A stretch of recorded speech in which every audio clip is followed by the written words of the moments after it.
What we've got here is a daytime safety bedding area. A lot of people just call it a bedding area, but it's designed in the deer structure of how they go through their day for a safety area, a safety zone. And every deer across this country beds down in almost the exact same way. What we've got is, you can see the deer right here. You can see the back of the deer. This deer was bedded right here, and he was facing downhill. Now, almost every case, the deer will bed down just off the top of a ridge. You can look back behind me and see we're about 15 feet off the top. The wind is coming from this direction, from behind the deer, and that deer can smell any danger coming up behind them. And they can, from here, look down and find any danger, see any danger coming up. So from this position, he's as safe as he can be in these woods. And you can even see the hair where that deer has bedded down. So this is a deer safety zone. You'll hear me talk about daytime safety zones.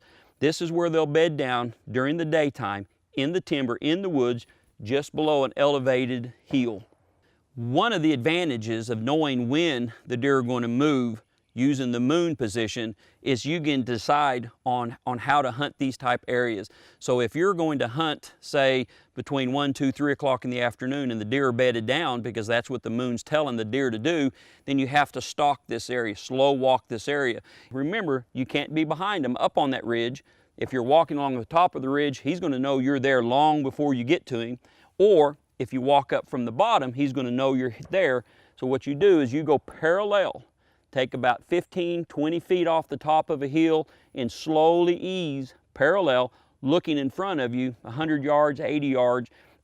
This is probably a doe because it's bedded down somewhat in the open. You won't see a buck do that very often. In most cases, a buck's going to bed down next to a tree, a little fork, a little wash, some brush. They're gonna go one extra step in bedding down. So this is probably a doe, probably a young doe. And I've got another bedding area right here that's behind a couple trees, and that may be where the mama had bedded down.